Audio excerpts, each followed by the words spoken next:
right.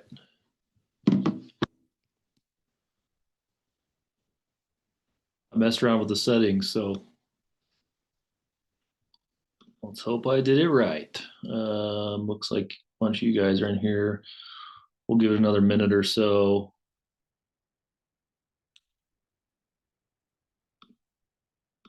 Let me make sure I have everything ready to go.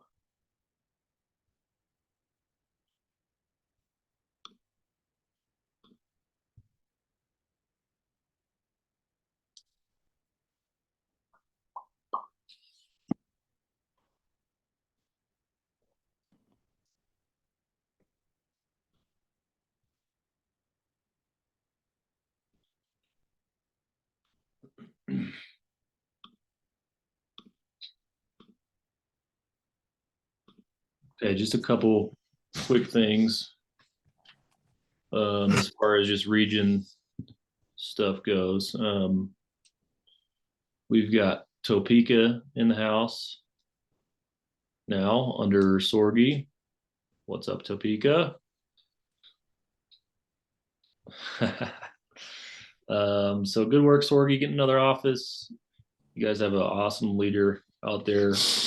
Welcome to the region. Sorgi pretty much has his own region at this point, but so they're on the big thread too, and then Spokane, we got them as well. Look how cool their office looks there in Spokane. So Vinny is the new manager. I'm going to be helping out with Spokane quite a bit. So other than that, I'm going to just go for like 5 minutes, and then I'm going to kick it over to Richard. He's going to give us a lot of good stuff here today. So I just wanted to make sure you guys are aware from an urgency standpoint. There's a lot of mixed messages in the news right now, whether the Fed is going to hike rates again or not. They're meeting next week on the 31st and the 1st to determine if there's going to be another rate hike. So if there is, I would be shocked if our rates stay the same. So I wouldn't be surprised if our interest rates go up again by the end of the year. So guys, make sure everyone is using that in the house for urgency. Okay. Right now, our interest rate's still well below the market rate. If you go out and get your own loan, you're going to be paying 7%. We're still quite a bit under that. So make sure you're using that urgency. Another thing I wanted to share really quick, this would be a good screenshot or picture for everyone to take. Mining referrals. I've been doing that. I've been sending this text out this week. It's getting good feedback. All of my installs are people who are in permitting. I'm just sending out tons of texts right now, and this is what I'm saying. Hi, John. I hope you are well. This is Matt with Blue Raven. This time of year slows down for us, so we could use your help. You know anyone that owns a home that could benefit from savings this winter? We're running a referral special that allows you to collect between $1,000 and $2,000 per referral that goes solar with us. Thanks. Now the referral promotion from Blue Raven is $500, so I'm going to be matching that because I'm just trying to get a little bit more aggressive. We're heading into the winter, so I'm willing to pay for referrals. So if you want to just do, 500 or for your first one and 1,000 for your second one, you can do that in the text as well. But this is what I'm sending to make it sound really good. So feel free to copy and paste that. I know the Springs team is using this as well. And then, shoot. What I do as well on Albatross, I just go through all the appointments on my dashboard funnel. Everything that's hit my calendar this year, I'm contacting them right now. So make sure you guys are doing that. Make sure you're out. That's hunting. That's you guys on the hunt. To get through winter, everyone knows who's been here. You got to actively seek business. You can't just rely solely on the leads that Blue Raven gives you. So everything that's hit my calendar, I am pulling those accounts up, sending texts, and trying to get people back engaged. So think that's really all I have. Let me just make sure. Whoa. Other than that, I'll leave you guys with the quote, and I'm going to kick it over to Richard. There are two pains in life. There is the pain of discipline and the pain of disappointment.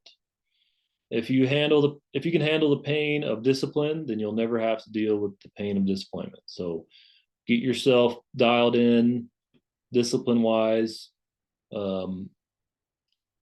Mining for referrals, contacting every appointment that hit your calendar this year. Get disciplined about that. If you guys put in that work, that extra work, and consistently do it, then you'll have the satisfaction and the peace of mind that you are doing the little things, you're doing the right things to get through winter here. So other than that, I'm going to announce a friend of mine, Richard. He's been here for, I don't know how long. He'll have to tell us how long he's been here, but him and Gary basically have a crazy battle for the top rep every year. They tied last year, which is bullshit. I think Richard had one deal he threw on January because he was nervous or something. No, I actually pushed. It was a legitimate tie. It was a tie last year for number one, which is crazy. Richard, he wasn't in solar before. He worked at Verizon. That's how much I know about him. He's up in Portland. Just a great dude all around. He's always adding a ton of value. I've got to know Richard, and every time I talk to him and we talk shop, I learned something. So the floor is yours, Richard. Take it away. Thanks, Matt. Appreciate it, man. That last quote that you posted there, I was actually gonna start by saying, much of my success has come with probably more failure, right? So you just got to put in the time and the effort, and it's you got to work at it, right? Success doesn't just come like that. So, but yeah. So for those of you that don't know me, I'm Richard Burress. I'm out of Portland, like Matt said, born and raised in Oregon. And I've been in sales for 17 years now, with many different companies and different industries. I started out with Schwann's Consumer Brands, actually based out of Marshall, Minnesota. Shout out Gary Brever out there. And I was with them for 8 years. And I was mediocre at best. I was new to sales, and I had my struggles for sure. And I eventually found success. I towards the end of my time with Schwann's, I ended up, I think, second in the nation in sales. From there, I went to Verizon Telecommunications, Verizon Wireless, the corporate, working with businesses and consumers. And I think that it was that's where I learned a lot of my salesmanship. Went through sales training with them, and I ended up, I think at one point I was first in the nation in sales. There's 30,000 employees, reps there in the nation, but consistently I was like second through 10th. And I'm not bragging. I'm just basically providing credibility to let you guys know that I've found success. Many failures along the way, though. So from Verizon, I went to Vacasa. It's a vacation rental company out of Portland, headquartered. It's kind of like Airbnb. And I was in business development with them. I would help homeowners onboard homes that they wanted to list as vacation rentals. And that was, I didn't have a long enough stint with them to prove my success. And it was actually only a few months in that, 2020 COVID hit, and I lost my job. It was the hardest hit, industry, the vacation rental industry. And I was out of work for about 6 months. It was kind of a scary time. My wife was pregnant with my son, and um, I started to second guess my ability to get back in the workforce. But I wanted to find a career path that I felt was going to be rewarding, where I could go home every day and feel good about what I'm doing. And so I did a lot of research, and James Posford, the other manager in Portland, reached out to me, and never looked back. So here I am today. So last week was my 3-year anniversary. I have 350 homes on. It's been completely life changing. I mean, it's just been an incredible ride, and I'm hoping I can get as many as I can to where I've got to, and that's why I'm on this call. So I think I've averaged about 10 final designs a month in 3 years, every month. If you take it and you average it out, some more, some less. And actually, CJ, the vice president, when we were on our last trip, he let me know that I have the highest close rate in the history of Blue Raven Solar. So having said all that, what I'm hoping to do is, I did a lot of thinking about what I can do to help impact the region at this, during these times that we're living in with the economic uncertainty, the Fed funds rate going up, raising interest rates like Matt was talking about, and just the season that we're coming into, the winter, which is can slow down. So I think what better way to do that than to provide some of my talk tracks, some of my phrases that I use within my pitch, which is constantly changing, constantly evolving. So that's what I'm going to try to do today, and hopefully you guys can get some nuggets out of it. Everybody has a different pitch. Some people take more time, like myself. My appointments can be an hour and a half to 2 hours long. Some consultants have, their pitch is 20, 30 minutes. So what I'm hoping to do here today is, maybe I'm going to cover some of the things that I do to break down barriers with the homeowner. What else? I'm going to talk about building credibility with the company that we work for, which is, I think, really important, especially in the areas where there's a lot of competition. One of the key takeaways that I use, and kind of how I phrase it, I'll try to replicate tone of voice. I mean, I have 3 kids. They're all sick. I was up all night with my son. My 5-month-old hasn't pooped for 9 days. So I'm trying to work around that. But we'll get through it here. I don't have any slides, unfortunately. I apologize. I didn't have time to create slides. So,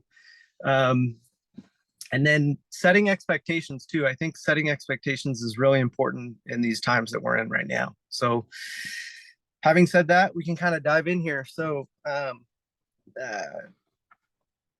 think that one of the things that maybe sets myself apart from others is the attention to detail. I really break down every little thing down to the word, and I'm constantly changing things. I'm big on the psychology of the sale, kind of steering the mind of the homeowner, the person in front of you, in a direction that you want them to take without them knowing it. And so we can start with breaking down barriers. So when I get to the home, some consultants might go to the door and, they knock, the homeowner answers, and, hey, I'm Richard with Blue Raven, here for your solar appointment. Is there somewhere we can sit, right? What I do is I take full advantage of that opportunity to break down barriers, provide, information, the technology that we use to get them interested. And, because you can't make a second first impression. So that is a key time to really to break down a barrier. And so what I say when the homeowner answers the door, I say, hey, I'm Richard with Blue Raven Solar. I'm here to see if your home qualifies for solar. And they say, yeah, you hear homeowners often say, what do you need to do? You need to look at the roof, or because they have no idea what we're doing, right? How the appointment's going to go. And they also don't know, um, whether you're going to be pushy. I try to set myself apart from the pest control sales or the window salesmen that are coming in, hard and fast. So what I say is,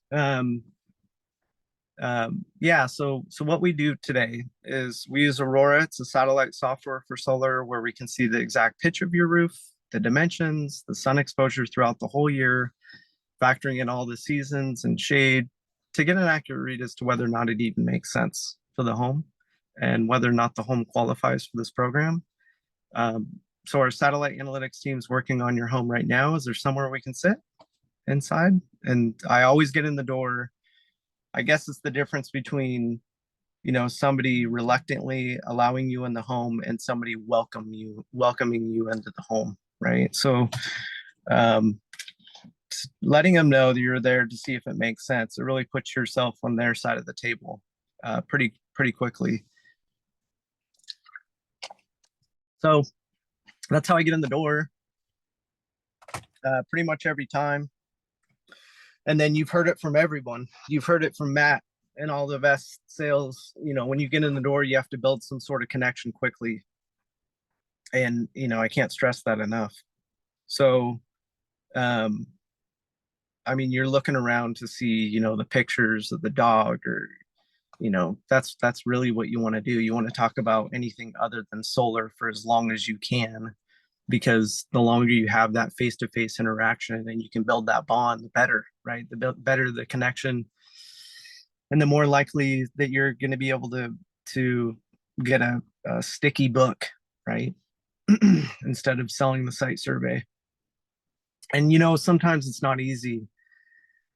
Sometimes you go into the home and you can't find anything to connect with the homeowner, and it's just bare walls, or or they're quiet, they're antisocial, right? So one of the tricks that I do is, I'll go look at the breaker panel. I'll ask them, can I go in your garage? Can I take a look at your breaker panel? And I'm always trying to check more than one box when I have an objective. And so really what I'm trying to do there is, obviously, you can see the breaker panel, you can see if there's obstructions or if it's a fire hazard panel. Everybody should know those fire hazard panel brands. But, 70, I don't know, I'd say 60, 70, 75% of hobbies of homeowners are in their garage. So you surely can find, the homeowner's interests and their hobbies in their garage and strike a conversation and build a connection that way, right? So like just recently I went into a garage and I saw an electric bike. I actually built a kit, an electric bike out of a normal bike recently. Struck conversation that way where I couldn't have otherwise. And we talked for like 10, 15 minutes about it.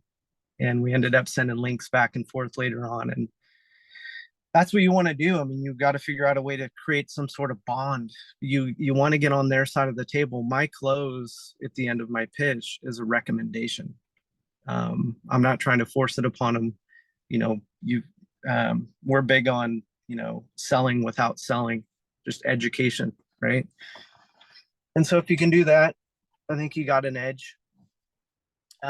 So that's one of the ways that I break down barriers. Let me look at my notes. So moving on to building credibility with the company. So when I finally sit down, I ask the homeowner, one of the first things that I say is, so did you find us through PGE, or where did you find us? And obviously that builds credibility, right? Because PGE is our utility, you can substitute yours. So and the homeowner, whether it's a setter appointment or a paid lead, or from sales dev, and you know what they're going to say. So the homeowner is going to say, no, somebody knocked on my door. Uh, and so at that point, um, I act surprised. I say, oh, really? Uh, I know that we're doing a program where we're locating homes that look like good candidates for solar, um, but homeowners often find us through PGE. So do you know much about Blue Raven then? Or that's a way for me to build credibility with the utility company, but also um, get them to really understand who we are without actually saying, let me tell you who we are. Um, so, you know, or if they say I clicked on a lead, I say, oh, really? I know we do purchase leads from online from third party companies, but homeowners usually find us through PGE. And then, so then it gives me an opportunity to talk about us. And really, if it's a setter lead, I don't want them to think that um, there's other horses in town, right? I want them to think that we're the only option. And so I don't mention we're the best solar company in Oregon because they start thinking, well, then there's other options. We do get a ton of competition here. So that's when I would say we are the largest solar company in Oregon. But if it's a setter lead, oftentimes I try to stray away from that and I word it in such a way where I say, do you know much about Blue Raven then? And they always say no. Then I say, okay, so I pause like I've never said it before, but I say it at every appointment. I say, so Blue Raven Solar, we're part of SunPower. SunPower is one of the largest solar companies in the nation and the oldest. So we're the only company in the nation that's been around longer than the 25-year warranty of the panel, almost 40 years. It's a long time for solar, so we're not going anywhere. This is a long-term relationship. We coordinate with PGE in the interconnection part of this whole program that they are doing, mainly because we don't subcontract out. So there's a lot of hoops we have to get through to qualify a home through, permitting and interconnection application, design, engineering. Um, so we do it all. And then I often say I don't often give that spiel, but that is who we are, and they always laugh. So that's my in. That's now they understand who we are as a company. We're the real deal, and we're coordinating with PGE, right? We never want to say we're partnering. So yeah, that's what I do at that point to build credibility. What else do I got? One of the biggest takeaways, so kind of skipping ahead in my pitch, after I've talked about the, painting the picture, which is very important. You shouldn't be just talking about rate increases and net metering for just a couple minutes. I spend quite a bit of time hammering that in to the homeowner's mind so they understand that now is the time to go solar. But after all that, one of the key takeaways is, I say, and I'll say exactly what the way I say it. I say, so really what I'm here to do today is when our analytics team is done with your analysis, we'll see a top-down view of the home. We'll see the strategic placement of the panels. We'll see the numbers, and we'll see if it makes sense. And if it does, then we'll send out a site surveyor and they'll inspect the trusses in your attic and your roof and your breaker panel. And then he just takes those pictures and structural measurements. He will send those to our design and engineering team, and they're the ones to determine if the home actually qualifies for solar. And then you move forward. If it doesn't qualify, there's no cost. Then I say I do always set expectations that about 70% of homes in Oregon do not qualify for solar. And they're like, what? Like, how? Like, what reasons why? What are the reasons why they wouldn't qualify? And I'm factoring in trees. Oregon has a lot of trees. There's a lot of homes that don't qualify here. It's true. And I'll say, sun is a factor, but I wouldn't be here if they didn't think you didn't get good sun. But what we put the system on, we have to make sure it's a good foundation. There's a warranty there, so there's liability. So we do look at the roof, we look at the trusses. Sometimes the breaker panel doesn't meet the requirements to go solar. and actually provide the detail of the names of the fire hazard panels, just to build like credibility that I know what I'm talking about. Um, but we'll cross that bridge when we get there, right? Um, so that's one of the things that I say. That's one of the biggest takeaways. I say, if one thing disqualifies the home, then you can remedy that. I have many homeowners that are getting electrical work done while the permits are sent out. It doesn't affect the timeline. Bear with me. I think I'm getting sick. Um, Actually, I forgot to interject in earlier on in the appointment. I think another way, well, we can talk about setting expectations now. Uh, there's there's a lot of things that consultants need to be doing to ensure that they get a sticky book and a final design. Um, well, one of the things that I recommend, especially new consultants do, and I still do, is to to set the stage for the appointment and take control of the appointment. I make it less conversational because I don't want them taking me off track in my pitch, and I think that's even more important for new consultants. So what I say when I begin the appointment, after I ask them if they found us through PGE and I start talking about solar, I say, so our satellite analytics team, I don't say proposals team, it sounds too salesy. Our satellite analytics team, they usually start the analysis about 30 minutes before the appointment because we're so busy. Some homeowners reschedule, we just have to stay efficient, but we should see the results here today. That basically tells them that I don't have it. I don't come telling me, just show me the numbers. And it allows me to really just take my time through my pitch. Um, yeah, I think that helps a lot for the homeowner that just like doesn't have, they're just pushing you. And if they say, I have other companies that have come out, I already know everything. I'll say, I don't know what they told you, so I want to make sure that I cover everything so you fully understand. Yeah. Moving on. What else we got here? So in terms of setting expectations, I'll kind of cover, we talked about taking control of the appointment, this, setting expectations about the site survey and the next steps. Price, I think, is important. It's important to set expectations about price. And then the offset, everybody thinks that they're getting a full offset of their home. So talked about the takeaway. We can actually just jump straight to price.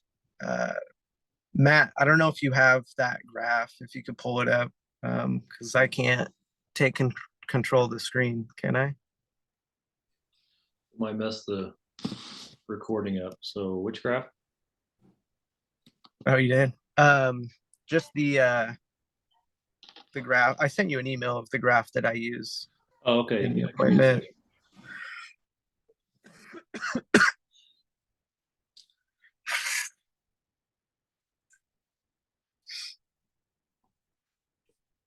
Happy residual day. Woo woo. Woo woo.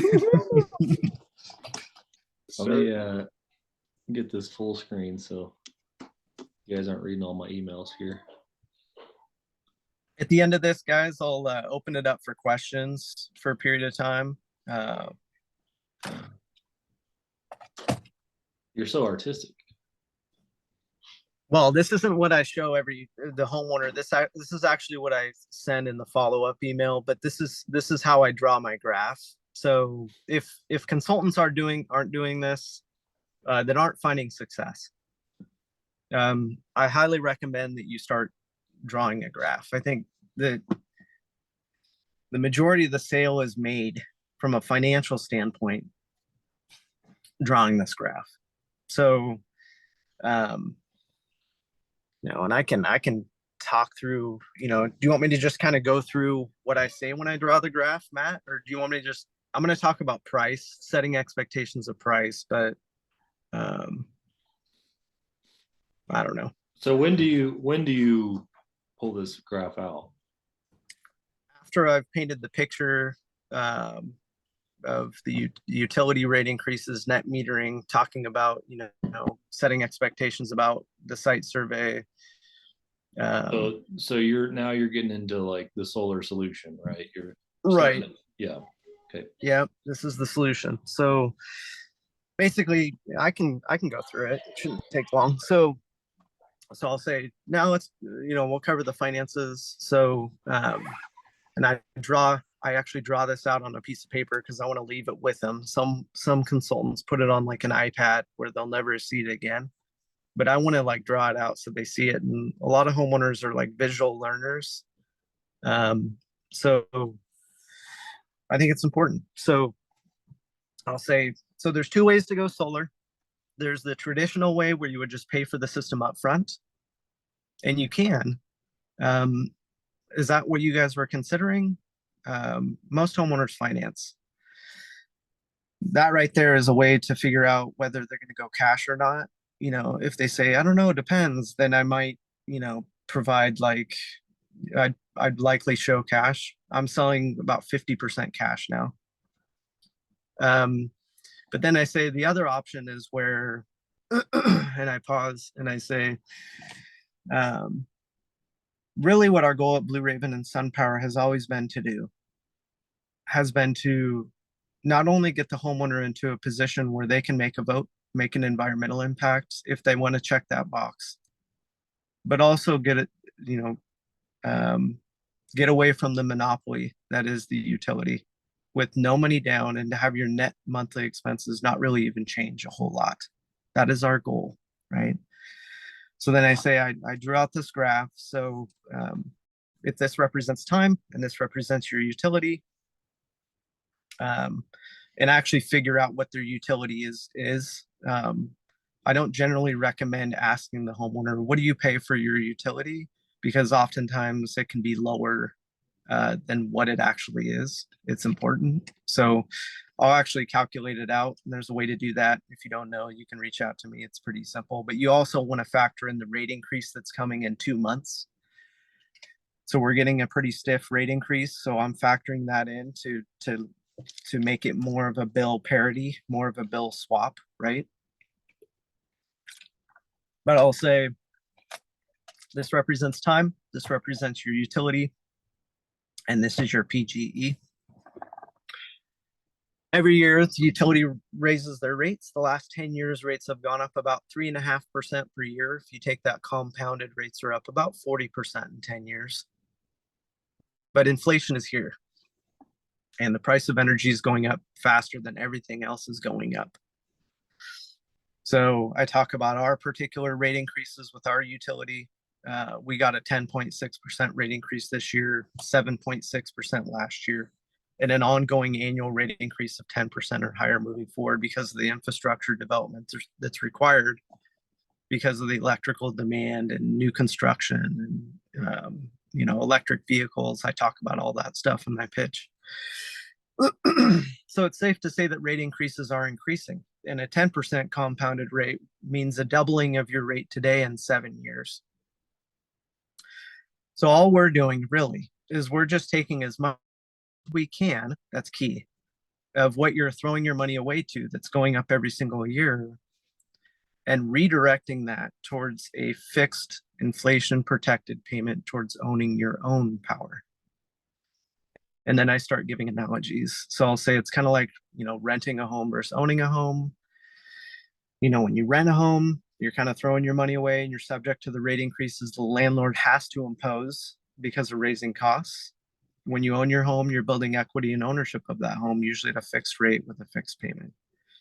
So as time goes on, this represents compounded savings for every homeowner that qualifies.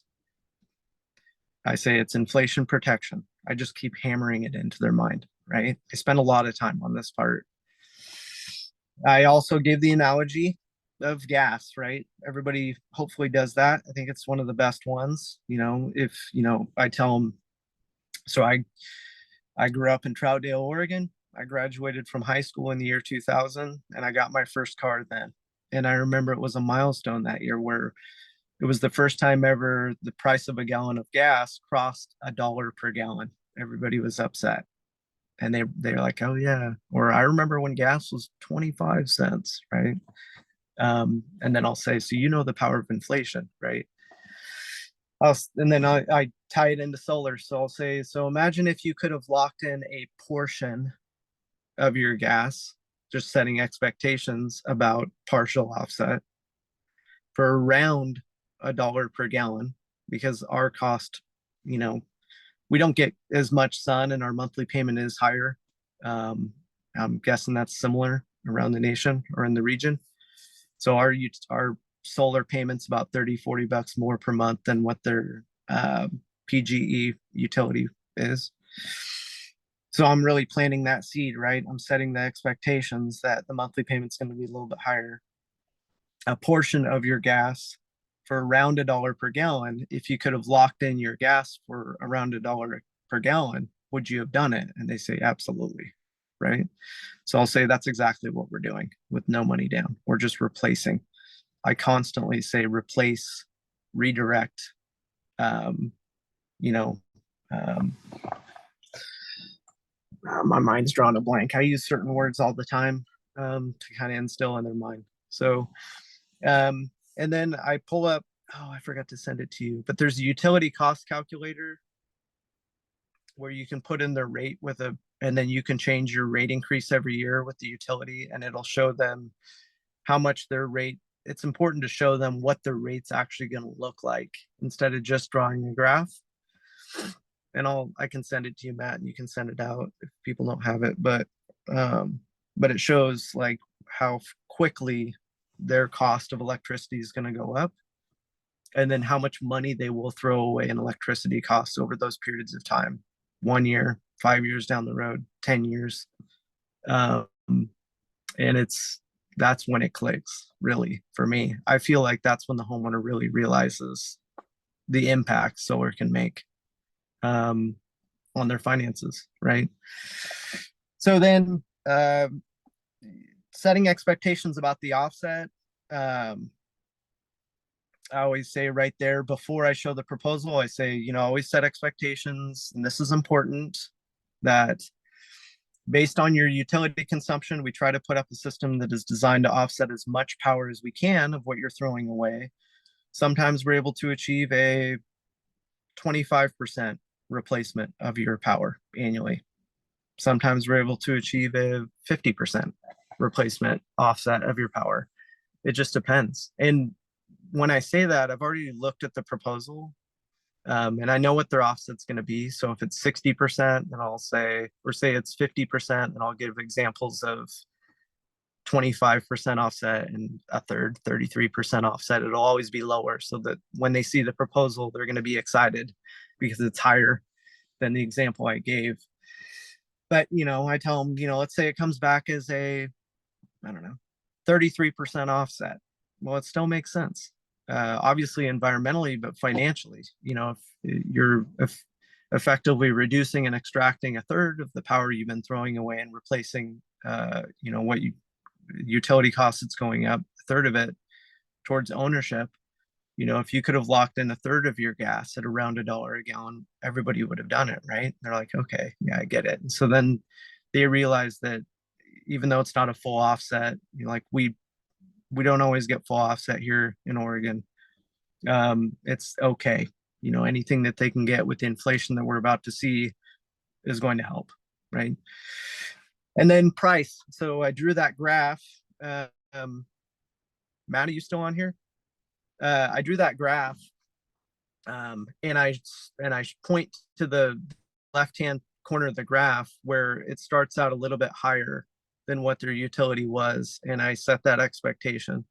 The solar payment usually starts out maybe $20-30 more per month, but there's a quick inflection point as PGE raises their rates, usually within a year or 2 years.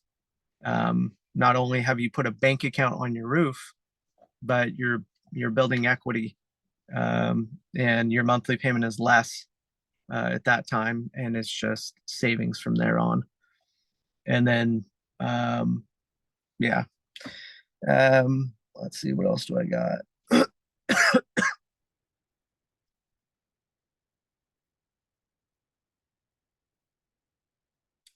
I mean, we can get into setting expectations about, the welcome call, um, and, the loan documents and the HIC.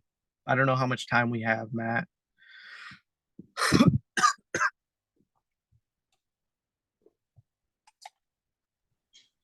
I'm back. um, I think let's take. We can take some questions if they want them. Want to Yeah, ask some questions? let's see if there's anything specific anyone wants to cover. So, does anyone have any questions for Richard while we have him?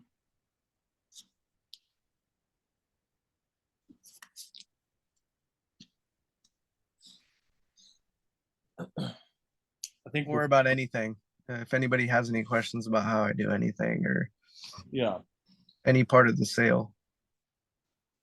Um, really quick before we get off on any other topics, I'm just going to summarize a few takeaways.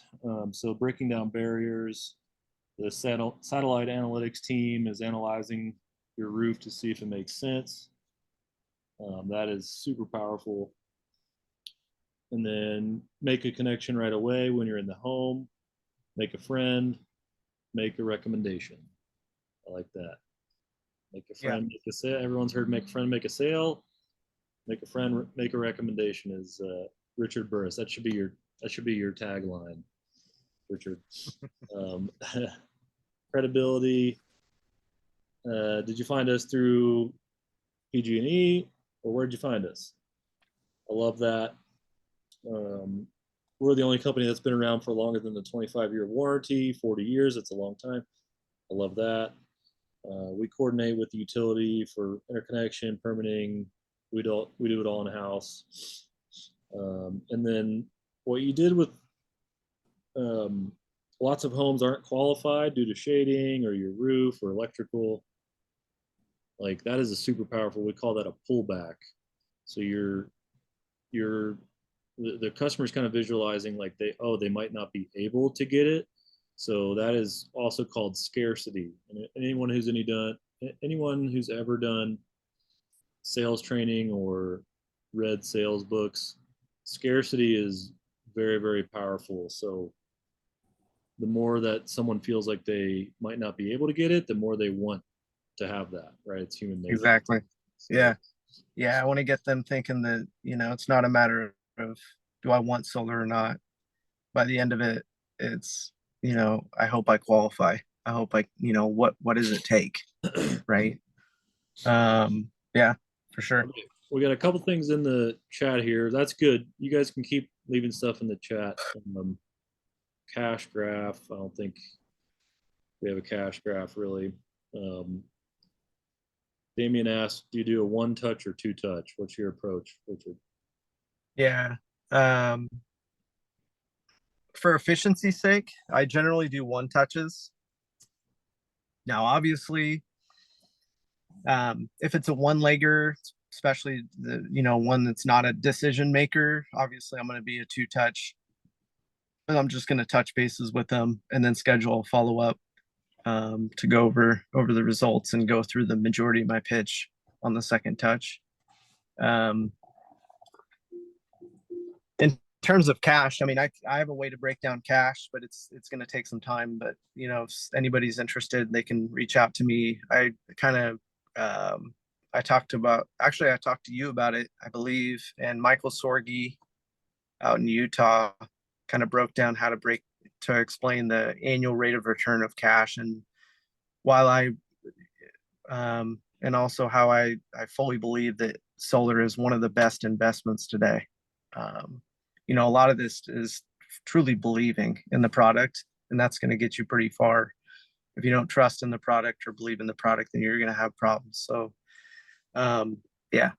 Uh, Okay. was there another question you asked there? How come I can't see the? Yeah, so you're primarily doing a one touch, and I'll hit on that for a second. We, at this point, we teach and onboard new reps to do a two touch, Yeah, to get experience and really hone in your pitch and the sales process and everything. The more experience and the better you get, the more one touch closes you can do. Um, so, and then, yeah, it's absolutely true. I mean, when you're new, I think doing a two touch um, lowers the stress level of a new consultant. You know, you don't feel like you have to get the job done, and it lowers the stress level of the homeowner as well. So yeah, I generally recommend two touches when you're new. Yeah, that makes sense. and then you're, are you doing final design appointments? Generally try to, but oftentimes it just becomes um, a phone call. You know that your job isn't done at the book. You know, I tell all the consultants on our team that it's important to massage the book through to final design, and you know that's sending a really high quality follow up email to provide the in detail. I'm more detail oriented, so I'll provide links of rate increases and everything. And but yeah, I mean, uh, generally what I'm trying to do is build such a strong connection with the homeowner where I'm sending pictures of my dog, my kids, my the hobbies that I sending back and forth, whatever it might be, just building a really strong bond so they're really trusting. And I'm continuously reaching out to them. I'll let them know I'm your main point of contact throughout the project. That's also to generate referrals too. I'm big on referrals that way. So, you know, if I can build enough trust and a bond and even sometimes a friendship with the homeowner, then they're likely to send me referrals too. So there's some merit to that too. Um, Okay. Do you get loan docs a lot of times on the first touch, or the whenever you're doing the booking, you get loan docs, right? I'm going for it, right? So some consultants say, don't worry about that email. You can complete that, later on. But I'm really trying to get the loan doc signed because, if you look at uh, the peak excitement is at the appointment, right? And then after that, it starts to taper off as they forget about, a lot of the positive attributes of solar and why it makes sense financially or environmentally or whatever it might be that you covered with net metering and interest rates going up and utility rates rising and the cost of solar going up, and they just start to forget about a lot of that stuff. And that's one of the reasons why I sent a good solid follow-up email. But the peak excitement's there at the appointment, so why not try to get them to sign the loan docs looking at that big number at that point, so that they don't have to look at it later on. But it's easier said than done, obviously, right? So I can kind of explain what I say real quick here. So when they get the emails, I'll say, so you'll have two emails from SunPower and one from Blue Raven Solar. The first one, if you could pull up your email, so I'll pull it up. The first one is just kind of a project financing decision. Congratulations, you got through the first of many hoops to come. Your credit qualifies. The second is the solar payment documentation. I don't call it a loan document. I think loan is a scary word, so I say solar payment documentation. And I'll say they're like to get 3.99%, it requires auto pay. Otherwise, it's 4.25%. That is the way to lock in the interest rate. We don't countersign anything unless the home qualifies anyway. Most homeowners complete that. And then the Blue Raven Solar document, because there's so many pages in that document, you have to provide some like meat when explaining it. So I'll say, Blue Raven Solar document. If you pull that up, usually takes homeowners just a minute or two. So they think that most homeowners just complete it real quick. So you just kind of click through the red boxes there. Really what it covers is the numbers we talked about, authorizing a technician onto the property to inspect the trusses, your roof, your breaker panel. I say all those things. It'll say homeowners insurance addendum in there, but in the state of Oregon, it doesn't require you provide your homeowners insurance. But you still got to click it. A lot of obvious things like you have to pay taxes to qualify for the tax credit. We don't do third-party installs. And while I'm talking to them, they're just clicking through it usually. And then, I briefly mentioned the 10 days. Because I think it's important to get in front of that, set that expectation. And then, I'll say I'll let you get through those. And then I just go on my iPad and I start like putting in notes about the homeowner. So it's not awkward, like I'm busy. And then sometimes they say, whoa, what is this? Is this the loan document? They push back at that time, right? So that's where I say, yeah, I mean, that's, we're not going to countersign it, unless the home qualifies. That is what locks in the interest rate, and interest rates are going up. So most homeowners complete that. If you don't, just don't forget about that email. And I'm like very stern and serious about it. And I built that. I've earned the right, to kind of be stern, at that point. And oftentimes they're like, oh, I'm just going to forget. So I'm just going to do it. So they just complete it. So, but, sometimes they don't, sometimes they say, I'm going to wait on this. No problem.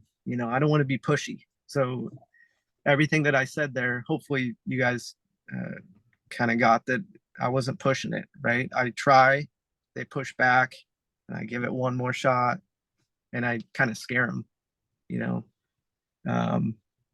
yeah, that's pretty much what I do. That's great. All right, I think that is more than enough info for one day. We're gonna wrap it up here. So appreciate your time, Richard. Yeah, I'll probably have you. I'll probably get that follow-up email from you. That's something I've been wanting to check out for a while. The email you send it just like after the booking, right? Anyone you book. Yeah, basically after all my appointments, I spend a couple hours on my follow-ups with my books. Probably not a couple hours. It's probably about 20 minutes per follow-up. It's a template, and then I just kind of make some adjustments based on the homeowner, and then the a small paragraph about the connection that we made, just something about their dog or whatever it might be, and then provide pictures and links. And I took a drone up, and I took a pretty cool shot of one of my homes, so they can get it like a really good example of it. But yeah, I'll send it your way. It's pretty detailed. Sweet. But yeah, absolutely. I guess the last thing that I'll say too is going into this season, having worked for Blue Raven for a few years, going into the fall and in the winter, it's important to really have good time management. So maybe leads slow down, and you find yourself trying to figure out what to do, and some just hop on the PlayStation. Try to focus on where the things that you can do to maximize the efficiency to get as many final designs as you can. And whether that be, and I was thinking like, for the closers that have been doing it for a while, look at your failed credits and reach out to those homeowners, because that's a high success rate. If their credit is up above that level, now you'll be able to get them to go solar pretty quick, and then just go down to the next. Maybe your canceled books, or reach out to your final designs and let them know, hey, how's your solar going? And then just like Matt talked about the email with the template to get referrals, I think really now is the time to put in the work. If you're working 40 hours a week in the summer, I recommend working 50, 60 hours in the winter. But time management is everything to maximize the ability to continue to get those final designs coming in. So get after it. All right. Heck yeah. Well, thanks again, Richard. Thanks everyone for hopping on. Have a good day. Have a good rest of the week. And we'll talk to you guys soon. Have a good week. Okay.